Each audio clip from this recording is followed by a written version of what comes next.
All right, well, let's go ahead and get started. So welcome to the presentation. Today is Friday, May 24th, 2013, and this is the Industrial Machine Troubleshooting webinar. You can see some photos there we've taken from our some of our jobs there.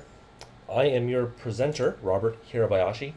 I've given everyone a nice phonetic pronunciation guide. I find sometimes it helps. I wish I would have had that growing up. On today's agenda, we're going to be covering the basics of troubleshooting, the troubleshooting cycle, and at the very end of the presentation, I'll be giving you a link to a downloadable troubleshooting flowchart that you can use in your work and to refer to if you want to look at anything from this presentation. So don't have to worry about writing that down. You know, anything you're going to see, I'll make it all available once it. I'll make it all available once the presentation is over. So hoping that everyone can hear me okay. If you can just, before I really get rolling, if you can just put in the chat if you can hear me okay. I got someone saying that it's cutting out. Okay, I can hear you. All right. Good. All right. Well, then let's continue on here. So, and just if you type in the chat and I start breaking up, or if you have any questions, please type it in there and I'll field as many of them as I can. Okay, good. So the goal of this presentation excuse me, is to give you a proven procedure to fix machines faster, to tell you the two vital key questions to ask when machines break, and to show you the secret of how to identify broken components with laser accurate certainty. The first thing I want to cover is the number one enemy of troubleshooting. If you get just one thing out of this webinar, let it be this. If you think you know anything or everything about a topic, you're just guaranteed that you won't learn anything. Let's be real honest. If there was somebody that did know everything about everything, we'd just line up at that guy's door and Google would shut down, and we'd all have rocket packs and everything. So there's some very smart people on this webinar today. I've talked to them, but I guarantee you that every single person that you see, like today and this weekend, they're going to know something that you and I don't know. So here's my disclaimer, if you will. What I'm presenting is a workable method of troubleshooting industrial machines. If you get into working on a machine and you see something that doesn't seem right, trust what you see with your eyes. And I'd really like to know if you use this method and it works. I'd appreciate some feedback on that. And you all have my contact information, I think, on the email. So, okay, and the goal of troubleshooting, of course, is gaining some security here. So you're having the certainty that you can bring about order and remove confusion. The best people in the field, the ones that get paid the most, the ones that people look up to the most, they have this one trait. If you can go in and work on a machine and save downtime and keep the machines running, it's because you can do these things. Your boss will love you. You'll never have to worry about getting thrown under the bus, so to speak. So here are the basics of troubleshooting we're going to cover before we start covering these. So safety. Whenever possible, you want to power off and isolate the machine electrically or just components. But especially if you're going to be working with loose wires, you definitely want to power the machine down. The chart that I'm about to show you, you're going to be working that chart left to right, top to bottom, just like you were reading it in a book. And when troubleshooting, if it goes off the rails, it's because people start going back and forth. They start looking at one thing, they go back to another, they look at another thing, and that causes some of that confusion that we want to avoid. The other thing is to change only one thing at a time. This is really how you prevent confusion. If you're focusing on one thing and that's all you're focusing on and you're changing that one thing, you can avoid a lot of confusion. Number 4, look for yourself. Don't think. This you can really use to avoid stepping on your own toes, because sometimes people tend to overlook a problem area because they think that, that's not what the problem is. It can't be this or it can't be that. I just fixed that last week or whatever, only to go back after 3 days of troubleshooting and find out that, block component was the problem. So, just look for yourself. And the 5th one is to really be humble. It's great when you get a job well done to, put a feather in your cap and whatever, but, you know, you've got to be able to see someone else's viewpoint as well. Have your opinion, look at someone else's viewpoint if they say something, and it really just means that you have more information to solve the problem with. Okay, so the troubleshooting cycle. Before I get into this, are there any other questions coming up? Everyone following me so far?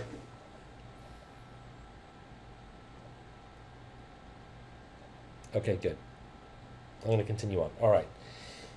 This upcoming chart I'm going to show you, there's 3 sections. Power, meaning electrical, the discover section, and the resolve section. Really the way to go through this is to just work the chart like a cycle. There are some cases where you're not going to have to go back to something once you've eliminated it. But if you ever get hung up, you want to go back to the top of the chart and work it down. And really, I can't tell you how many times I've had a problem staring me in the face, and if I just go out and take a walk around the block and come back and look at it again, that really does help. So it's not in the chart, but it's recommended. So here is a top-level view of the chart. This is a no-nonsense guide that I put together for training new technicians here at Infinity. And this is the guide that we've agreed on is workable. We've used it to troubleshoot machines, and it's how we can get a lot of work done in a short period of time, and we end up looking like heroes a lot. So the first step is to begin troubleshooting, of course, and the next step is to go into the power section here. So now again, some of these questions or some of these topics may seem like they're really basic, and they are, because this is really is meant for people who are just starting, but all the way up to maybe people who just need a refresher and a method of troubleshooting. So the first thing you want to look at is, does the machine power on? If it doesn't, you're going to look for any panel breakers on the machine that may have tripped, blown fuses, or any plant breakers that have tripped. If you have any of those conditions, you really want to check for and fix wiring shorts. That's really this section. Let's see if I can highlight this. That's really the section, like right here. So if you have any of those conditions, you want to check for and fix those wiring shorts. If not, check and fix the input wiring. Now this might mean that you've got to call the electrical company or figure out what's going on from the actual electrical service panel to your machine. And then, of course, if the answer is yes and you've fixed that and you've changed it, then check to see if the machine is running. And if it's not, you go back to the start. Now, if your machine is running AC and you're running 3 phases, you want to see if there's any phase that's dropped off, if you're only using one leg. And if that's not the case, if you've lost a phase, you need to go and check for that. And again, that might be a trip or a visit from the power company. Okay, moving on here. So this is the next section. This is the first part of the Discover section. So these are the 2 key vital questions that you need to ask whenever you're troubleshooting a machine. This is where you put your Sherlock Holmes hat on and you pick up a pipe. The first vital key question there is find out what the machine is not doing. This question eliminates so many variables. What is the machine not doing? Because people say, oh, it's making a noise, oh, it's doing this, or oh, it's doing that. But you need to find out what the machine is really not doing in order to really get to the bottom of it. That can't be underlined and underscored enough. The next question is, has anything changed on the machine? I can't tell you again how many times I've come into a situation where something has changed on the machine recently, and then it's stops doing something a couple days later, or a week later, or even a month later. You just want to look and see what changed, and inspect those affected components. Not assume that there's a problem, but just look at them, make sure that everything's right. Heck, I've seen where someone's put a motor in, wired it backwards, and the whole thing is fighting the rest of the machine. So just look at what's changed and how it's affecting it. Now, on some of the more advanced machines, you might find error messages or faults, and you want to go and look at the manual. If it's not in the manual, of course, good old Google can sometimes help you out with that. If you punch in the manufacturer and model of the machine along with the error code, you might be able to find it. But you want to look up the fault code. That's the ultimate bit. That can really point you in the right direction. Moving on down. Okay, so once you've figured out if there's a fault code, if you already looked at that, you know what the machine's not doing, you want to get the drawings. Save yourself some time in advance here. Now, a lot of times we go into many different facilities, any number of facilities in a given week, with many different types of machines, and the drawings save so much time in troubleshooting because then we're not having to second guess what something's doing. Now, something that's not on here are the drawings up to date? Current drawings are vital. You need to have drawings that are as up to date as possible. If not, if you're there's a lot of plant managers on this call. If you don't have up to date drawings, find out what it would take to get them, because when a machine goes down, that's when you need them the most, not when the machine's running fine. Once you do get a copy of the drawings, make a separate copy to work with. They can get greasy and dirty. But the end result of getting that is find out what process is malfunctioning. Machines are made up of many different processes. You want to see exactly which one is malfunctioning, so you're not going all over the place. You want to narrow it down to that process. And once you've done that, the first thing you want to look at after you've identified the process is what hardware components are associated with that process. Let's go on to the next slide and I'll show you why.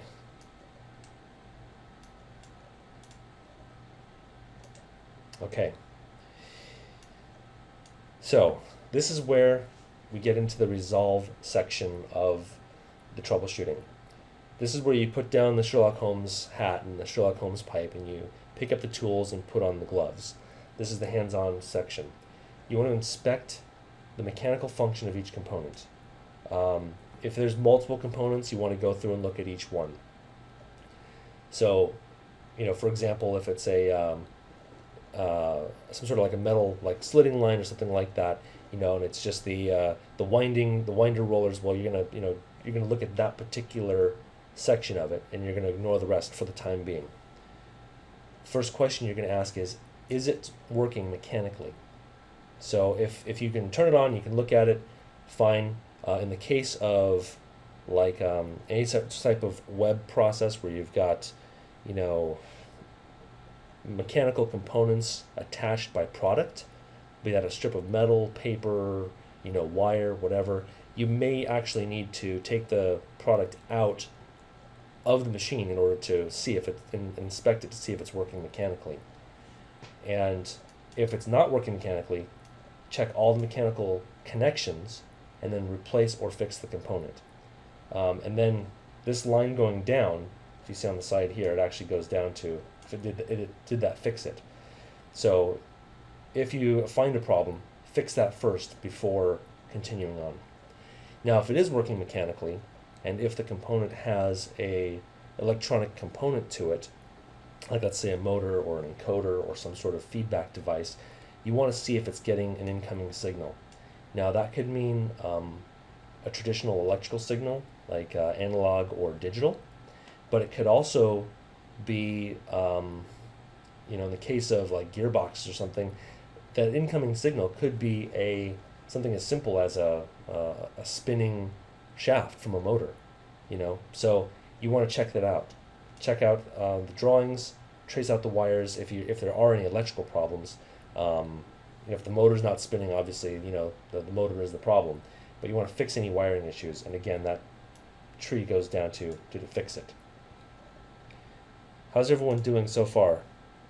Any comments here? Questions? Screams of agony?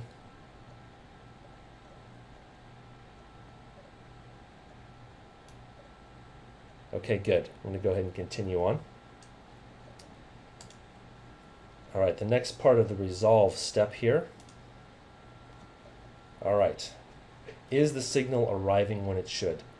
So you've got your signal coming in. Now, again, that could be a spinning shaft, or that could be an analog signal or digital signal. You want to see if it's arriving when it should. So is the motor turning when you expect it to? Is the light turning on when you expect it to? Whatever's happening. If it's not, you need to see if it's if you're going to ask yourself if it's closed or controlled by a component or some sort of relay. That could be an e-stop, a limit switch. That could be that could be any type of sensor really. And the process there is you just go and inspect and replace the relay, or see if it's not contacting. You might need some adjusting, whatever that case may be. It might even be a loose wire. If it's not controlled by that, now we get into some of the more complex, electrically complex components like PLCs. Okay, so if it's not arriving when it should and it's controlled by a PLC, you want to check the inputs and outputs. Make sure that those are actually, take the wire off of there and see if you're getting the signal that you expect. Now, that could be a process controller, like a little Red Lion process controller, or an Omron, or any one of those little guys. Or it could even be like a PLC, like an Allen Bradley Micrologix, or that could even be like a Siemens Smart Relay, something like that. You just want to check that all the contacts are indeed working, and if they're not, you may have to replace that whole PLC. You may have to replace just a module in it, but take a look at that. If all the contacts are actually working, then you may have a programming error. That's where you're going to need to actually get in there and look at the ladder logic, or look at the block diagrams and make sure that that's working correctly. If the signal is arriving when it should be, then it makes your life a lot easier. Then you want to actually look at the electronic function of each component. So if the signal is arriving to the component, look at what the component does and make sure that it's doing what you expect it to. All right, that brings us to the bottom of the chart here. So is it working electronically? If it's not, replace it. If it is, that's where you get more complicated.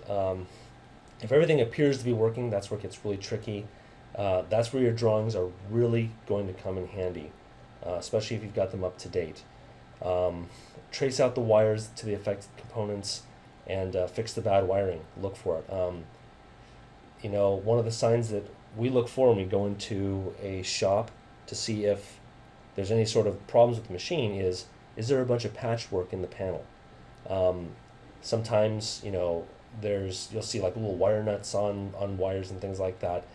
That's a good indication that there's some bad wiring in there, but that could also be bad components. And a lot of that sort of patchwork can be avoided by doing a troubleshooting process like this. There's so many band-aids I've seen applied that way, and it really doesn't work out. Okay.